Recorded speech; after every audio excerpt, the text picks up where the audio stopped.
Yeah, so let's continue. I have returned after a few hours, and before starting, wait, before starting this paragraph, this one, let's just have a quick recap of what I actually discussed.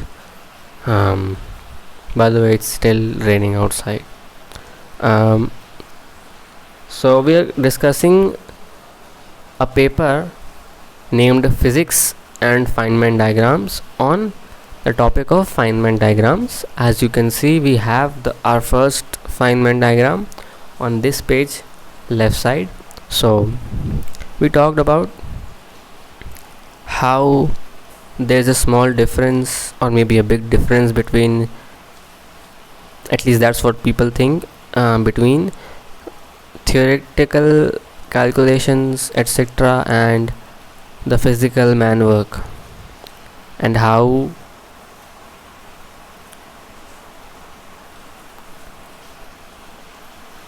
in the field of quantum electrodynamics there were two major problems, namely the occurrence of meaningless infinities in quantum electrodynamic calculations, and their very formal and very rigorous and lengthy and tiring algebraic calculations, rendering physicists unable to actually produce a valuable outcome. And in the last paragraph, it was mentioned that new age, or maybe, yeah, we can say that new age physicists like who? Paul Dirac and Wolfgang Pauli and one more and others, obviously, thought that even that was solvable due to the multiplication of the square of the charge of an electron, E square, to the terms of calculation whenever there was an exchange of a photon between two electrons. And we also talked about perturbative, yeah, that's how we pronounce it, perturbative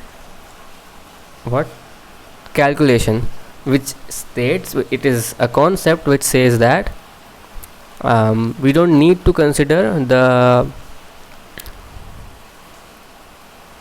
later number of photon exchanges, because their contribution to the answer is very, very, very small, so they can be ignored. That is what perturbative calculation says. And now we move on to the next paragraph. Deceptively simple in the abstract, this scheme was extraordinarily difficult in practice. One of Heisenberg's graduate students, I don't know why, but Heisenberg's graduate students, don't you feel this is something so cool to just be like you go up to a friend and say, I am Heisenberg's graduate student, I am graduating under Mr. Heisenberg, like that's why I have highlighted it in my paper, in my copy. One of Heisenberg's graduate students had braved an e raised to the power 4 calculation in mid 1930s, just tracking the first round of correction terms and ignoring all others. See, that's what he's saying, just tracking the first round of correction terms. Like, basically, this is what it's he's just ignoring the later number of terms, the insignificant sort of terms. Okay. and quickly found himself swimming in hundreds of distinct terms. Individual contributions to the overall calculation stretched over 4 or 5 lines of algebra. It was all too easy to conflate, or worse, to omit terms within the algebraic morass. Divergence difficulties, woes, acute accounting woes. By the start of World War II, quantum electrodynamics seemed an unholy mess, as calculationally tractable as it was conceptually muddled. See, basically what he's trying to say is the student of Heisenberg, the graduate student, tried to do an e raised to the power 4 calculation, and as we discussed earlier, the huge number of variables in the calculation that occur, that like the number was simply so huge he could not continue his calculations, and other calculative difficulties as well. So this was the hot mud or the hot mess that was quantum electrodynamics before the remedy by Mr. Richard Feynman. Okay, now we move on to the remedy given by Mr. Feynman. In his Pocono manner, what a name to a in Pocono. It sounds so whimsical. In his Pocono manner in talk, Feynman told his fellow theorists that his diagrams offered new promise for helping them march through the thickets of QED calculations.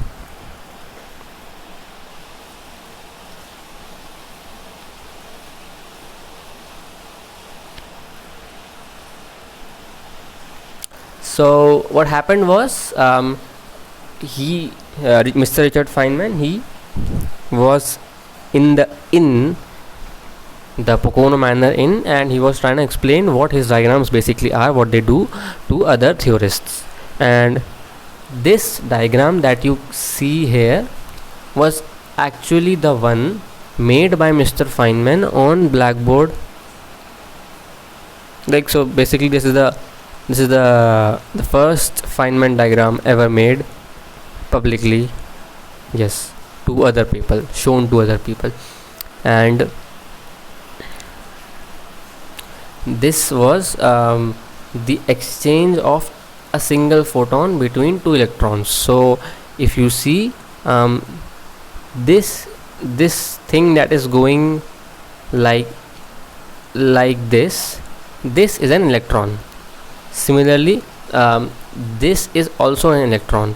So what happens is, the right electron was going this way, then he shot a virtual photon from here. Okay, and after shooting that photon, due to the Newton's third law, that is, if he shot the photon, if the electron shot the photon, it recoiled that way. So the reaction force made it go that way. Okay, there was another electron that was going this way, but the photon collided with it, and it transferred momentum, of course, and because of that, the electron changed its trajectory and went that way. This is simply what this diagram is trying to tell. This virtual quantum is what we are calling a photon. Okay, so I've got food with me as well, and so we're completely logged in to understand what I have understood about this chapter, about this paper. Okay, so yeah, I highlighted something here which is insane. Just read this. This is the quantum mechanical view of how particles with the same charge repel. This means that the exchange of a virtual photon is actually not actually is in the quantum electrodynamic sense the reason why like charges repel. Have you ever asked yourself why like charges repel? I did actually in 12th grade. The first chapter itself is about charges, and I thought why like charges repel, and honestly, the teacher said that it was just the rule. He is not a bad teacher. He just said that um, I don't know what he said, but whatever he said, he did not explain it because it might be that it would have costed time so much. He might have known. He was an MSc in physics. I'm talking about. Leave it. Okay, so this is one view to see why like charges repel. The exchange of a virtual photon. Now, with this again comes 1,000 questions that how do you even know this thing is occurring? I don't know. Why a virtual photon? Why a third thing to make already existing two things repel? Why? I don't know. I really don't know. But this just sounds so cool, you know. It's like this is something I will surely one day very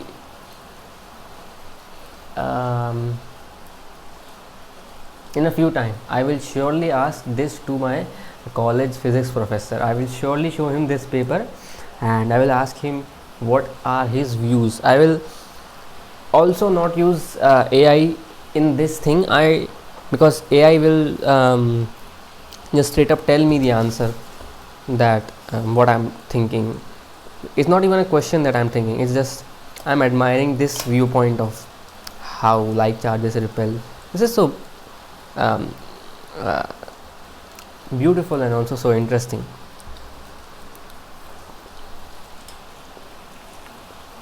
And so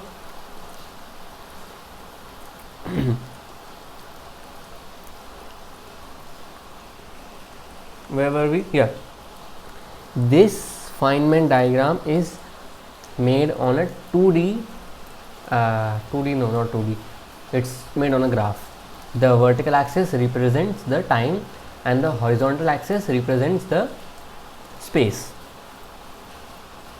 So like it's they are moving up in space as well as they are moving up in time also, so the time is increasing as they are going up.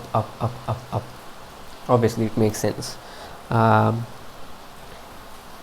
the way, it could have also been made on a simple xy axis, both the axes representing distance, making it a plane. I don't know why the time had to be represented, because but okay, time is I have again and again seen the usage of time as a dimension in that book also by Stephen Hawking.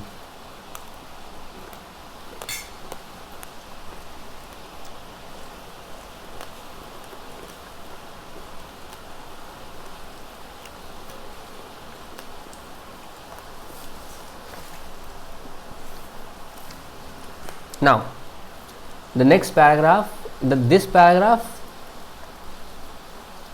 this one and this one, it explains what are these notions, this thing on the Feynman diagram. So let's also try to understand what they are.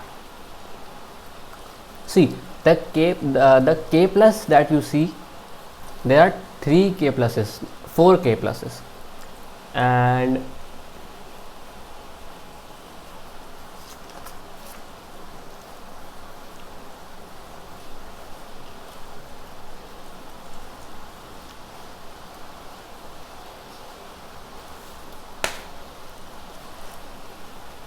the likelihood, the probability, I mean, see, the paper uses the word likelihood, but to me, I guess it just simply means probability, right? I don't know this also, but I assume that by likelihood they mean probability. So they are saying that k plus is the probability of a free electron moving from this point to this point, and k plus in bracket whatever it is written, if it is written 5 comma 1, it means that that free electron moved from 1 to 5. Yeah, it's then opposite. So if the electron moves from 1 point, as you can see here, to 5.5 here, it means you can represent it as k plus bracket 5 comma 1.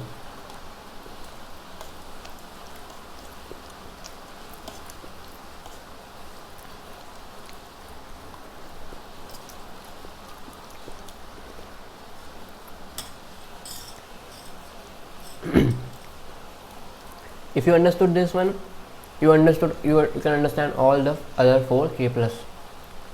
This is the k plus 4 comma 6, which is for the electron from here, point number 6, going to point number 4.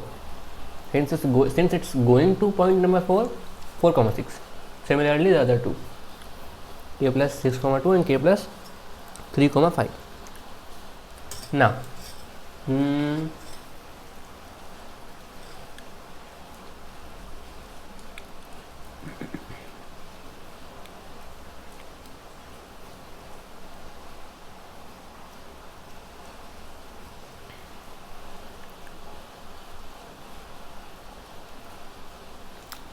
the delta plus is denoting the likelihood, which I assume is probability of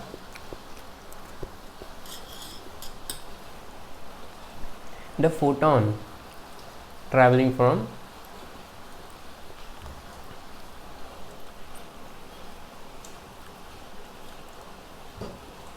six to 5. So remember we said that the electron at point 6 will emit the photon, and it goes to 0.5 where it will collide with the another electron. So delta S squared, I assume it's squared, even though in quantum mechanics you can never tell the notions, at least I cannot right now.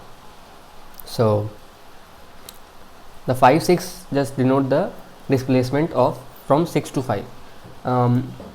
By the way, in the bracket they have written on the next page that S56 represents the distance in space and time that the photon traveled. So you traveled from 6 to 5, and S56 represents that distance in space time.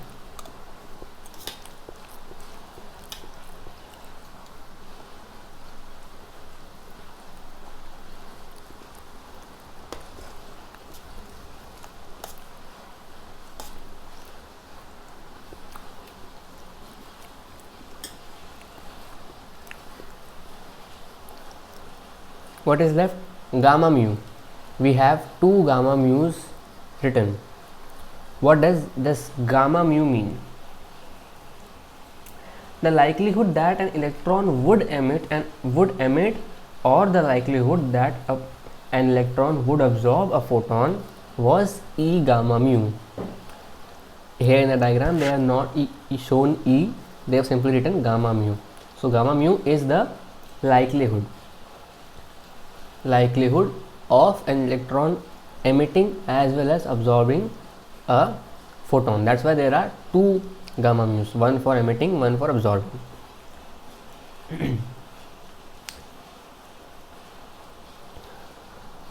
Okay.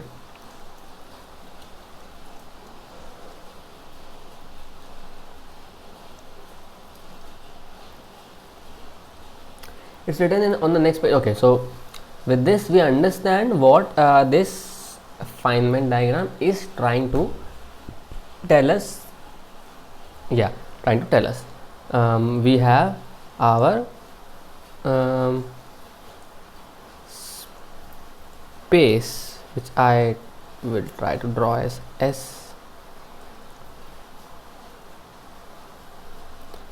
The space thing going this way, time is going this way, two electrons are interacting via a virtual photon, and yeah, this is just like normal classical mechanics momentum questions, momentum transfer questions. Now on the next page it says that for Feynman this diagram is the representation of the whole integral this way. This integral, or whatever it is an integral. I just don't know how to read it. The Feynman diagram stood in, as quoted, stood in for the mathematical expression, and that is the mathematical expression. Now you can see one thing, that the expression contains E square initially. The first thing is E square. Yeah, why does it contain an E square? Because we discussed earlier that the exchange of one virtual photon would produce the multiplication of E square. That's why there is an E square here. They traded one photon, hence E square. If there would have been 2, e to the power 4 would have been there. Okay, that wavy line was indeed the photon only. The points where the photon was emitted and absorbed, the point number 6 and 5, they are called vertices, and that name is very logical, of course. We'll come to this as well, but we are in the continuation of the paragraph. This associated mathematical term therefore contained 2 factors of the electron's charge, E, one for each vertex. Now we also understand why E square. We looked at the fact that one photon exchange produces the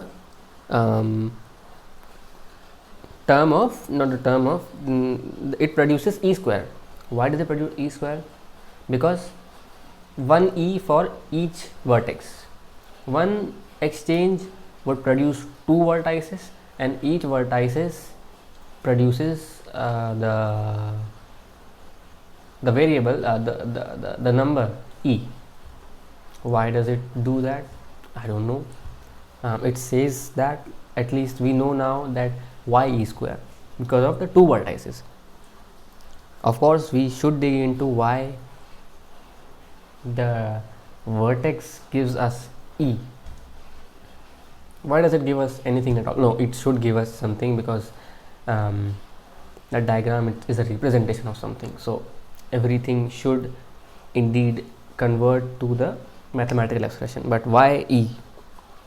That is a point to be noted.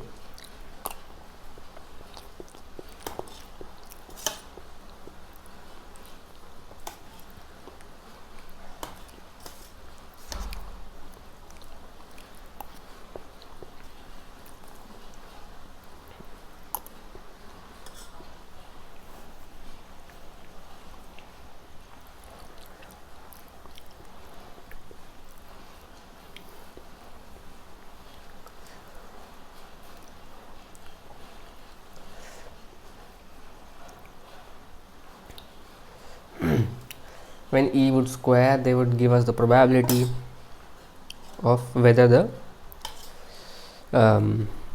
electrons would scatter, and of course we have to square, because then only we count for the two vertices.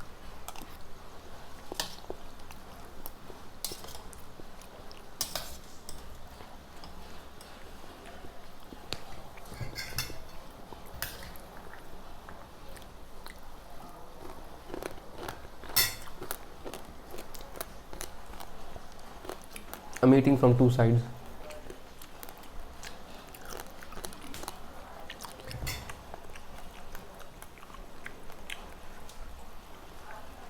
Okay.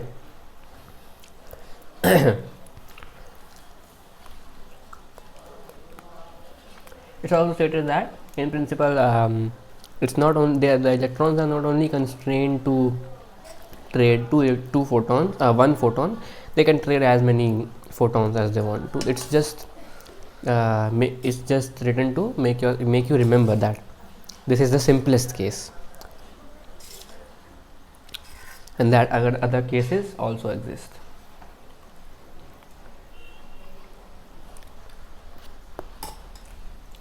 Okay.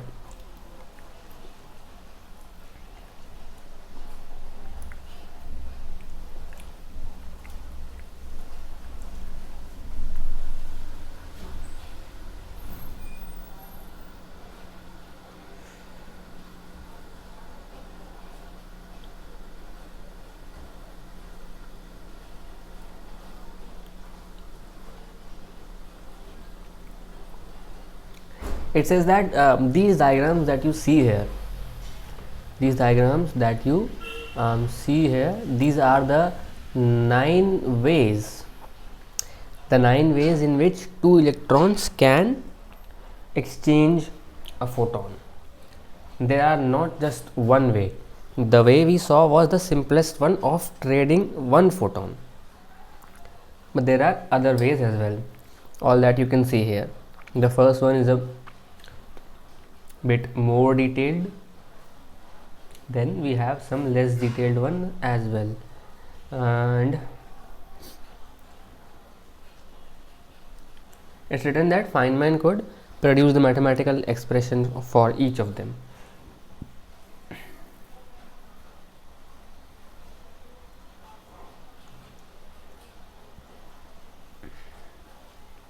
It says that the problem with one photon exchange was that it blew to infinity, as we discussed earlier.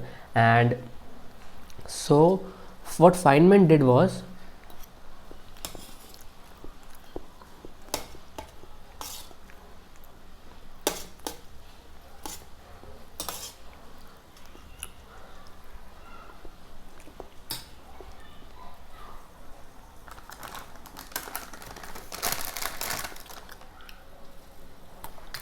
if there's a single soul watching me right now,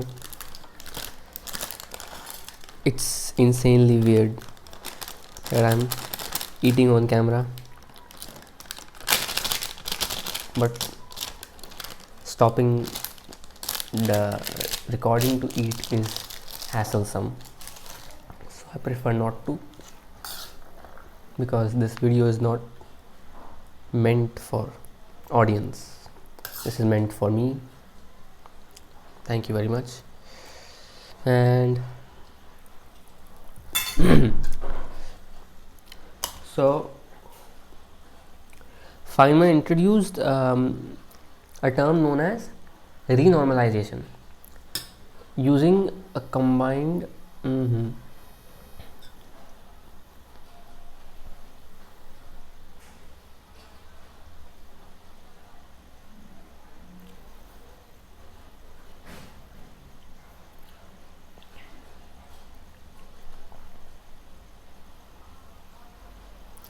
so it's like Feynman used some tricks, and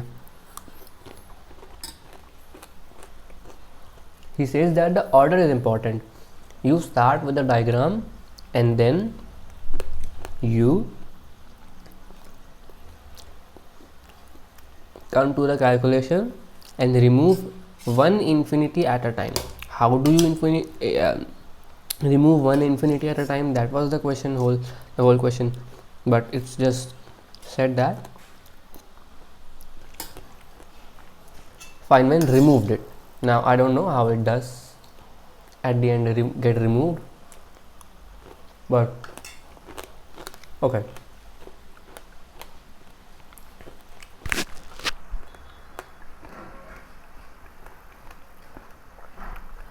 This is also something that should be noted and studied later by other sources. Right.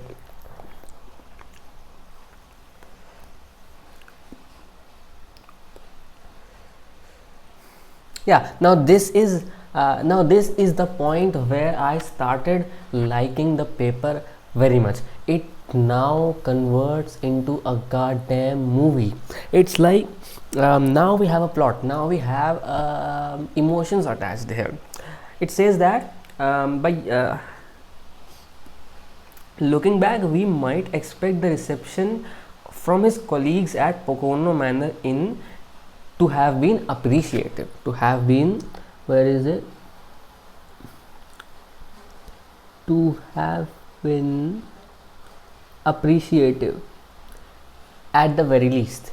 Yet things did not go well at the meeting. Why? Because someone else, what was the name of that guy? Julian Schwinger. Remember that name. Julian Schwinger was the guy who gave a talk of his own about solving quantum electrodynamics questions without any mention of any diagram before Feynman. And when the time came for Feynman to speak, everybody was tired and nobody was in the mood to actually look up to diagrams suddenly instead of multivariable calculus or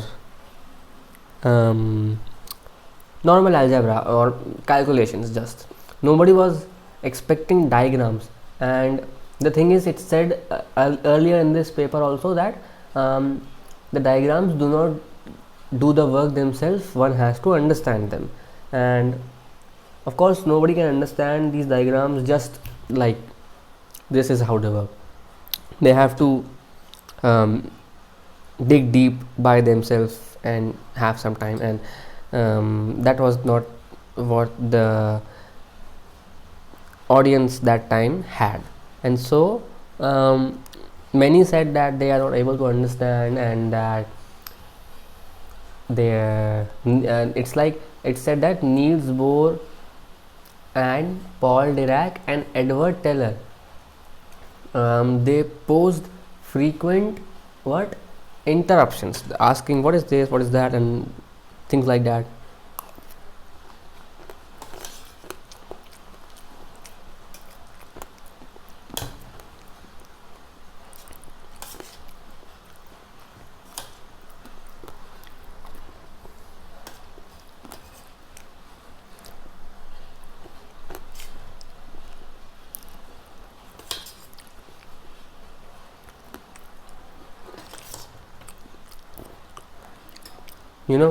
I would love to be in Italy as a physics PhD person with a ton of money in my bank account, and maybe not PhD, like maybe a teacher, a professor there, like professors sometimes are also pursuing PhD. I just imagine teaching a group of physics student like this on a screen while being a physics student and talking about Feynman diagrams while eating idli on the meeting. That would be funny, remembering that I already did something similar at 18. Okay, big dreams. So people also asked about what were the rules that governed the diagrams themselves. They wanted to know ki, what is the rule, that how do you even make this diagram, like even though there must have been rules, but that's what they asked. By all accounts, Feynman left the meeting disappointed and even depressed. That is what has been said, that this meeting, this first time, did not actually go very well. So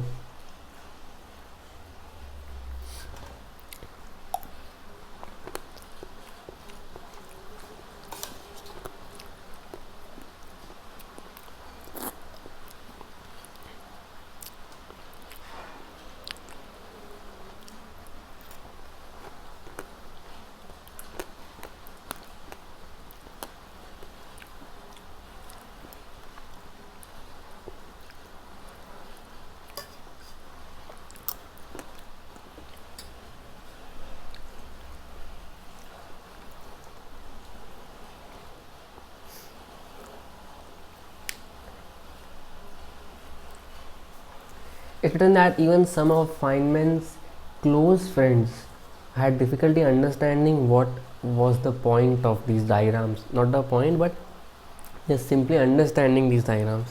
And just think about how it would have felt as Feynman this time, at during this time, that even his closest friends were not actually able to understand his. But okay, it's not that disheartening.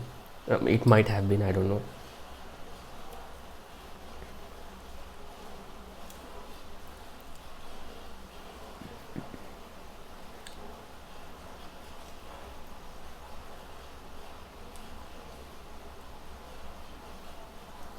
Even the experts of quantum electrodynamics of that time had difficulty understanding the diagrams.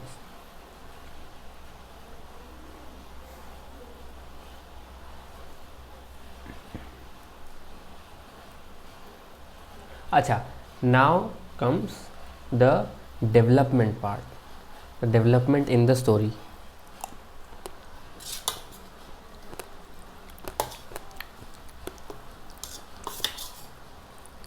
It's really how I'm reading a research paper like it's the Harry Potter and the Order of Phoenix. I have the same level of interest here. By the way, I would not be surprised if I got to know that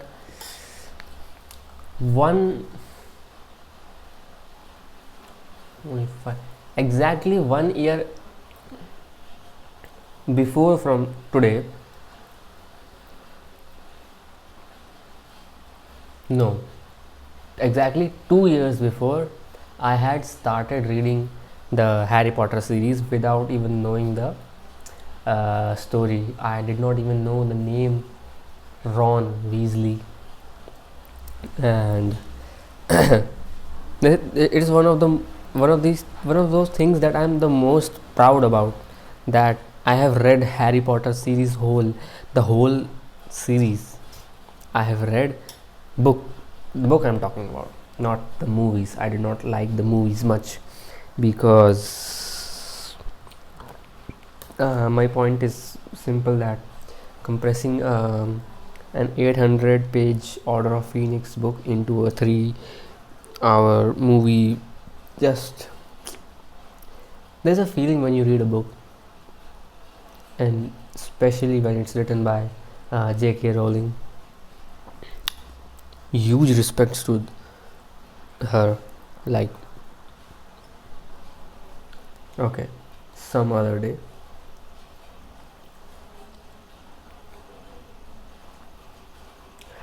During the winter of 1950, I'm reading this part. During the winter of 1950, meanwhile, a graduate student and two postdoctoral associates began trading in increasingly detailed letters, trying to understand why they each kept getting different answers when using the diagrams for what they supposed to be the same calculation. Both of them were doing the same calculation and still getting the different answers. and if something is not popular, people will think that it's um,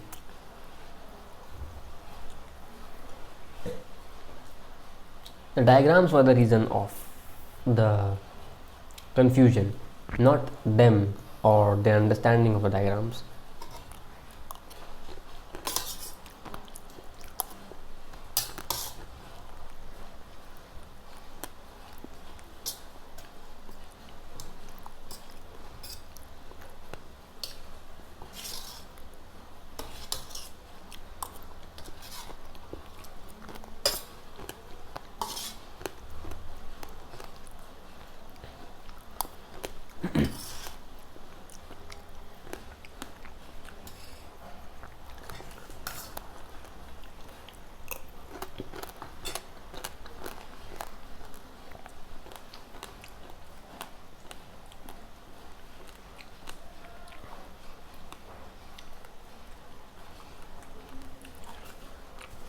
We will leave a photo. Yes, we left a photo as well as the most interesting, not most interesting, but most unveiling and most mathematically unveiling box. We return to those before the plot of this paper, which is Dyson and the Apostolic Postdocs. Let's just finish this paragraph. Okay. As late as 1953, fully 5 years after Feynman had unveiled his new technique at the Pocono meeting, Stanford senior theorist Leonardo Schiff wrote in a letter of recommendation for a recent graduate that his student did understand diagrammatic techniques and has used them in his thesis.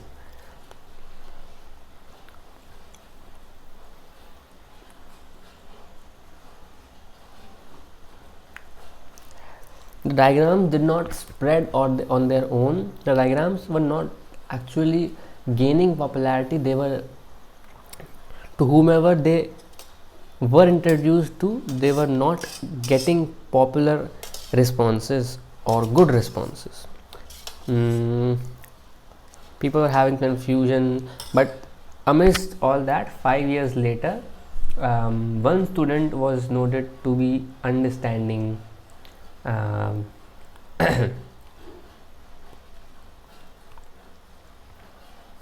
Feynman diagrams, and that was the guy who is the bringer of the plot of this paper, Freeman Dyson. This guy. And from now on, something will change. The gloomy atmosphere will start to uplift. We have 2 pages left, I believe. Yeah. Before starting this, let's just come back to this photo. This photo. It says that Freeman Dyson on the right. That guy that you see is Freeman Dyson. He was younger than Richard Feynman.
It's written that Freeman Dyson contributed more than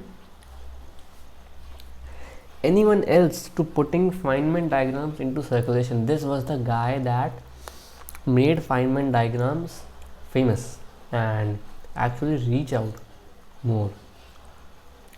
How he did that? It was written in the next page. We'll see that.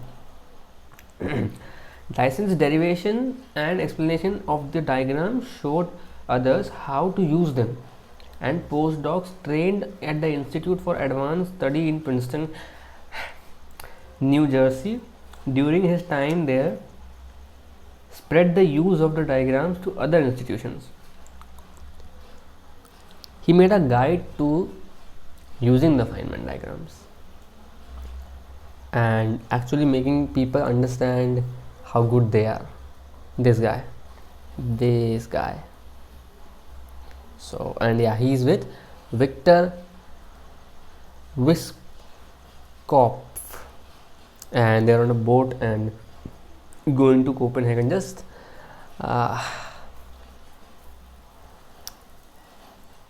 would it feel to actually be on a boat and travel to Copenhagen? The name is, I don't know, names like these feel so cool, and that too a boat journey to Copenhagen. Okay, let's come back to the yellow box that is not so yellow in my print because I have the black and white one. Doing physics with Feynman diagrams. Now here is how we understand to use the Feynman diagrams and the full meaning of the integral. Feynman diagrams are a powerful tool for making calculations in quantum theory. As in any quantum mechanical calculation, the currency of interest is a complex number or amplitude whose absolute square yields a probability. It's saying that as in any quantum mechanical calculation, it means that whenever there is a quantum mechanical calculation, there is going to be a complex number or an amplitude, and squaring that amplitude will give us a probability. And I instantly remembered, and you might also remember if you studied science in 11th and 12th, the term psi, psi, psi. Psi is the wave function in representing, like it represents the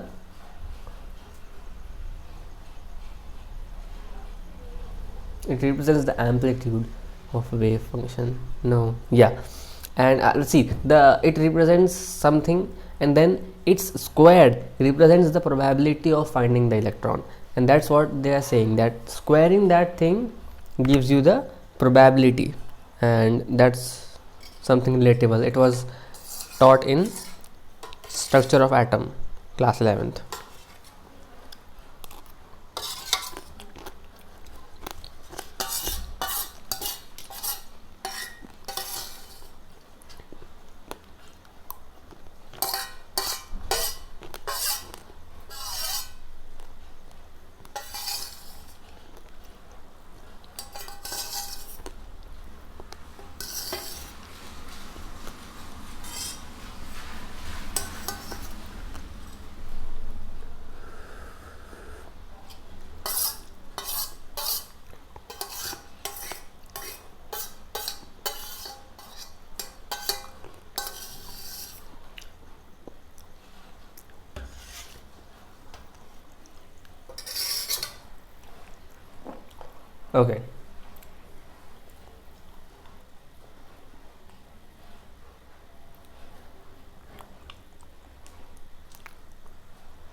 Okay, so you might see that the amplitude A is also written as t comma x, and yeah, so what I was saying, that as you might see that the amplitude is also written as t comma x. T means time, x means space, or maybe like just distance, one dimension distance.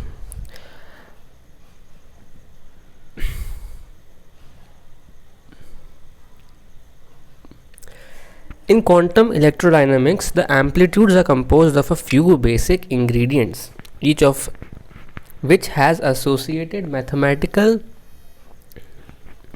expression. To illustrate, I might write, okay, so David Kaiser is trying to make us understand the three components of amplitudes. So whenever we write amplitude equal to, there must be three components in which everything that you might want to write should be written. First is amplitude for a virtual electron to travel undistributed from x to y, which is represented as bx comma y. So if simply an electron is going from a to b, inside the integral it would be written as b a comma b. Simply amplitude for virtual photon to travel undistributed from x to y is cx comma y, and amplitude for electron and photon to scatter is ed.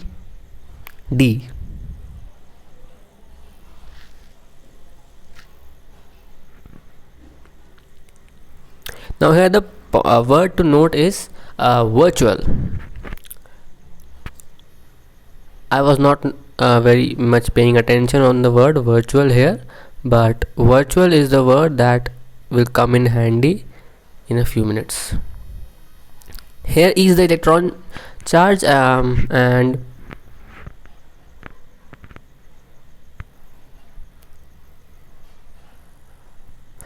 let's look at the rules for using the diagrams. It says that at every vertex, which is the black points that you see, draw two electron lines meeting one photon line. Draw all of the topologically distinct ways that electron and photon can scatter.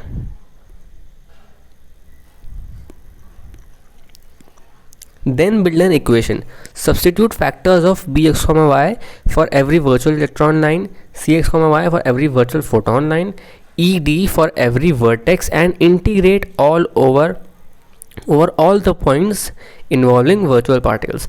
I mean, this is the statement that gives away all the information that you might need to understand that integral.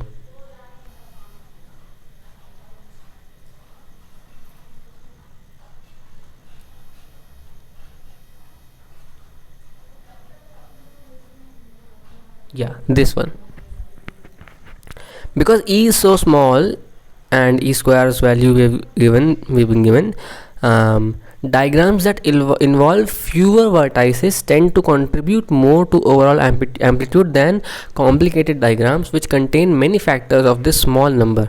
Physicists can thus approximate amplitude A by writing it as a series of progressively complicated terms. It simply says that the lesser the vertex is, the no, I should frame it as this, like if there are more vertices, then also if there are more vertices, it means that the e raised to the power will be more, and hence the overall number will be less, and hence it would be contributing less to the overall amplitude. This is what they're trying to say. So if for example we have this thing and this thing, 1 2 3, oh no, they both have same number of this thing and this thing. So this one, the one you can see right now, this will contribute more to an amplitude than the one having more than one vertices. Okay.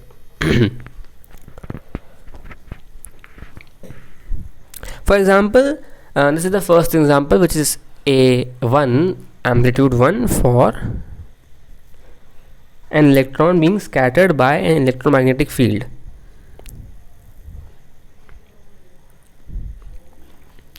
It says that the red line is the electromagnetic field, and the electron is the green line, so it was coming and it collided with the electromagnetic field, and in the simplest case it just collided once and changed the trajectory, and hence went not this way but this way, not this way but this way.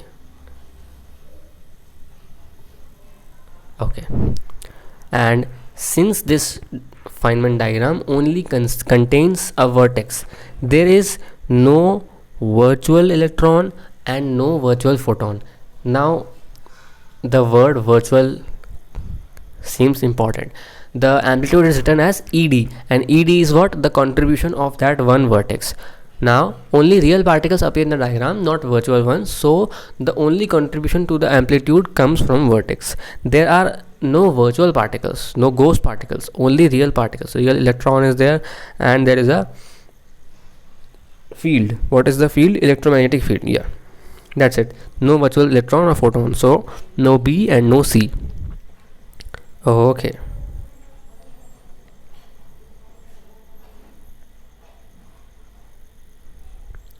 Then he says that it's not just that which is going to happen. In a more complicated case, what can happen is that the incoming electron might shoot out a virtual photon. Now I don't know why in the whims of an electron's mind it would want to shoot a virtual photon, but yeah, if he desires to, if he fancies to, he might.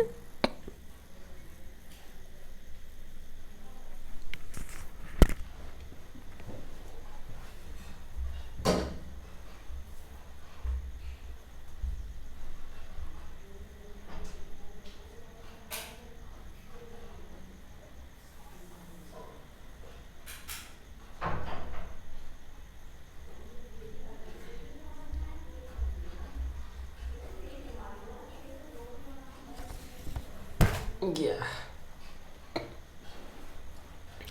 if the electron wishes if the electron wishes to throw a virtual photon, it will throw a photon, and then yeah, it will throw a photon, and then what will happen is the electron will travel from two, no, if the electron is coming, okay, so let's say the electron is coming this way, it means the electromagnetic force, electromagnetic field, it goes that way.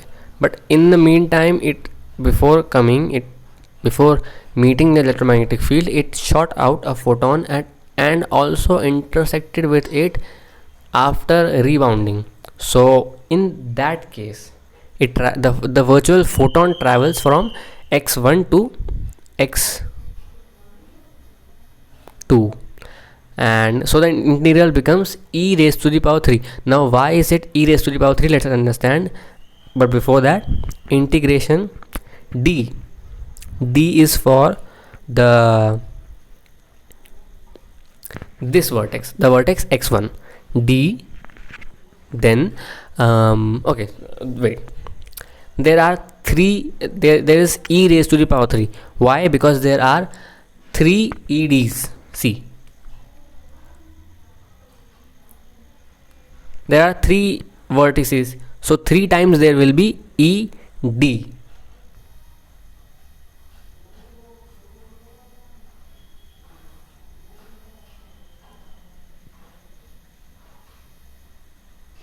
That is what we will have. So we got the e cubed out of the integral because that's a constant, and then the d we are writing 3 times, each with the expression of undistributed photon as well.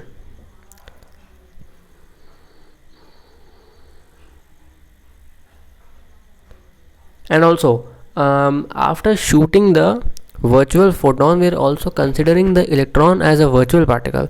Now this is something I don't understand why it's happening, but and I'm saying this because the first this thing is dB1 comma 0, which is the electron moving from x1 to x0.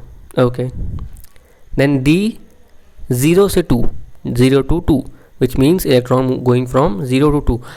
And then the third one is C12. B and B both represent the virtual electron going from 1 to 0 and 0 to 2.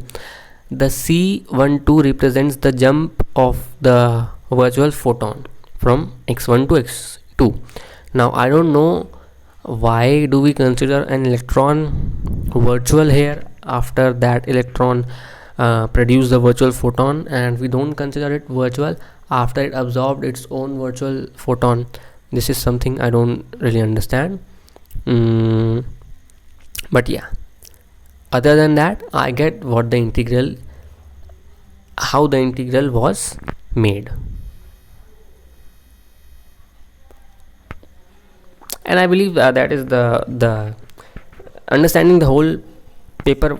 Obviously I did not believe was possible right now, and even though I should not talk about it if I don't understand it, but that's fun to talk about it even if I don't understand it fully, at least.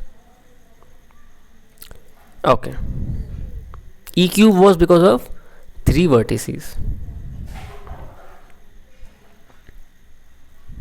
Still more complicated things can happen, it says, and with 5 vertices there are 7 ways to make a Feynman diagram, and they are given below.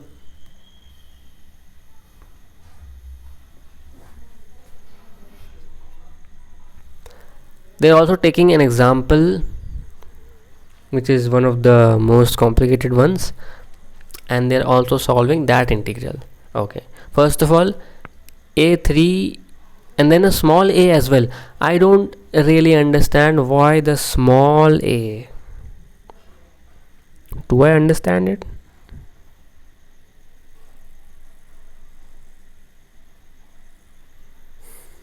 Okay, it's a because first one is the first one that's here we studied was, they named it a1, and then the second one above these 7 was a2, and then in a3 they are naming them as a3a, a3b, a3c. Okay, it's just notations. So there are 5 vertices, so 5 is the power on E. Now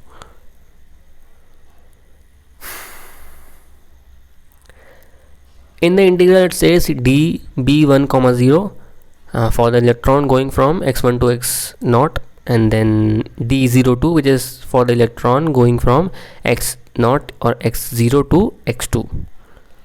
After that it's C13.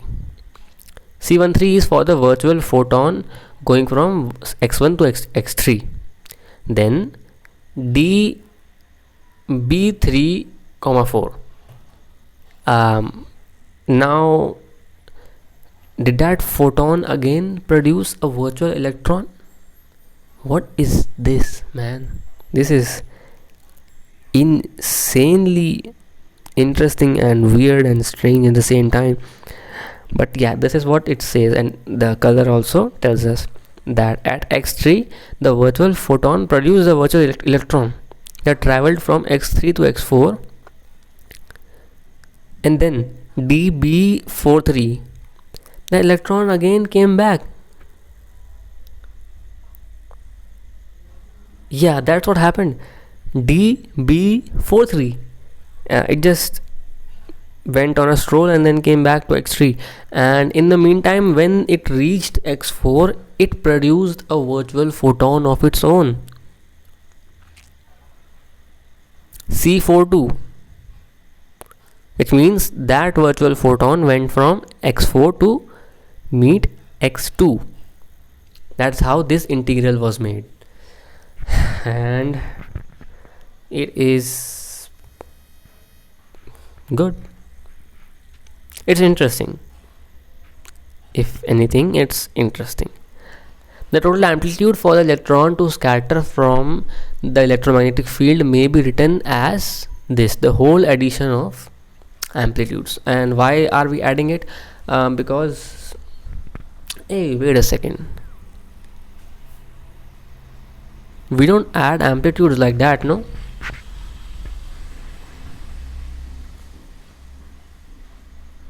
I don't know if it's the same amplitude as that of a wave or a simple harmonic pendulum, but I believe we added it as under root of a square plus a1 square plus a2 square plus 2a1.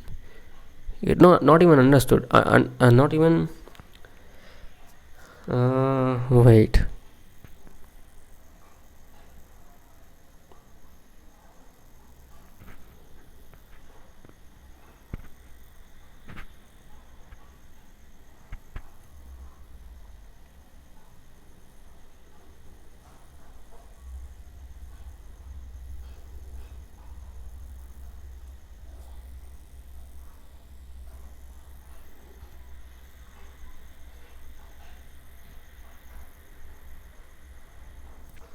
I think what I remember is we don't actually add amplitudes like that, but they have added it this way just normally, so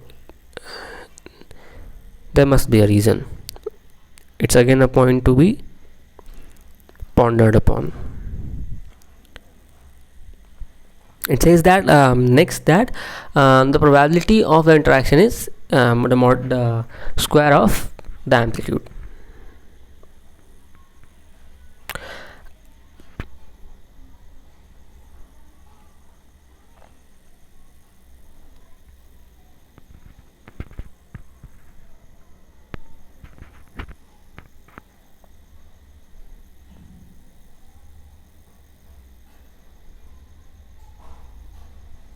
Now it's written that physicists try to make calculations based on these, and there were found some issues on the fifth decimal place, and an issue on the fifth decimal place is an issue in the quantum world. That is crazy. And it's written that Tom Kinoshita at Cornell has gone on all the way to the two diagrams containing 8 vertices. A calculation now involving 891 distinct Feynman diagrams accurate to 13 decimal places. So it's even better by Tom Kinoshita. And of course DK, because David Kaiser is the one which is telling us all this. This is his paper only. Beautiful paper. Okay, we are at Dyson and apostolic postdocs.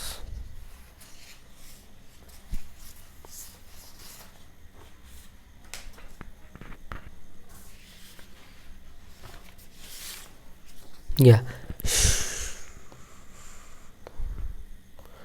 I believe let's continue this in the next video, even though this is the point where things turn and things get even more interesting, because on the next page there's also an introduction of Robert Oppenheimer and how his students talked about Feynman diagrams, and how it's a very interesting paragraph about how just try to imagine it, like you're reading fiction. It's like there were a group of physicists in a certain university,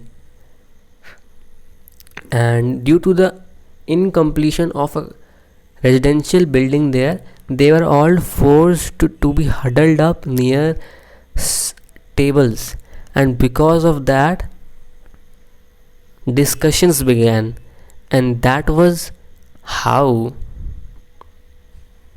Feynman diagrams started to be discussed even more. Just imagine that kind of scene where the residential complex is not yet made, so physicists are bound to be staying in close proximity and then talking about stuff like this.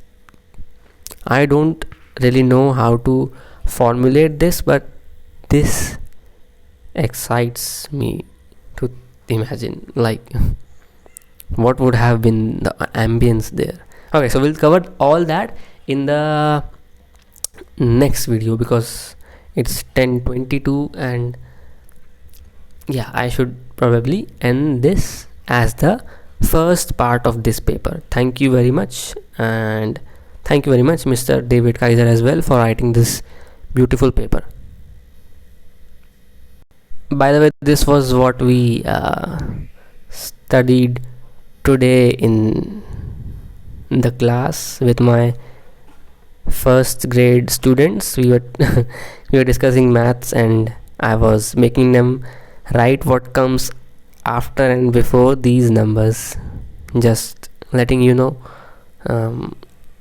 each student that I have in the tuition they're pretty interesting to teach.